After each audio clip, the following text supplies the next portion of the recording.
लोकसभा चुनाव 2024 की तारीख का ऐलान कभी भी हो सकता है, लेकिन इस बीच सुप्रीम कोर्ट ने मार्च के महीने में एक बड़ी सुनवाई होनी है। जी हां, ईवीएम को लेकर कई याचिकाएं दर्ज हुई है। इससे पहले भी सुप्रीम कोर्ट को, जिसको लेकर खुद सुप्रीम कोर्ट के जज ने ये बात की थी कि कितनी याचिका दर्ज होगी, लेकिन इस मामले में अब एक बड़ी सुनवाई होगी जो हो सकता है इसमें कुछ बड़े बदलाव भी अगर आसार नजर आए तो दरअसल सुप्रीम कोर्ट वोट दर्ज होने की पुष्टि कराने की मांग कर रहा है।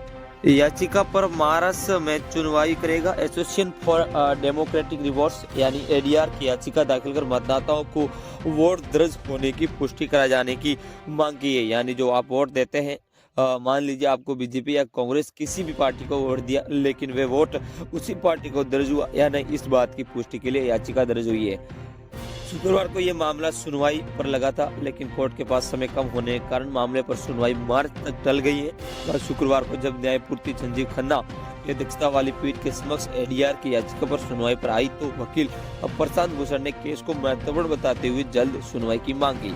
उनका कहना था कि ईवीएम की चिप में कहीं न कहीं प्रोबरगिंग हो सकते हैं, यानी कि ईवीएम की चिप पर फिर से सवाल खड़े हुए। वरिष्ठ वकील कपिल सिब्बल ने भी उसकी सहमति जताते हुए केस पर तत्काल सुनवाई की जरूरत बताई है, क्योंकि तारीखों का ऐलान कभी भी हो सकता है और चुनाव आयोग लगातार ईवीएम पर ही ज्यादातर फोकस कर रहा है। अब इस बीच आपको बता दें कि मामले पर सुनवाई होना पाना संभव नहीं है, क्योंकि वकील जज ने कहा है कि आपकी व्यस्त समय में मामलों को 18 मार्च से शुरू होने की वाली सप्ताही में सुनवाई के लिए लगाने का आदेश दे दिया।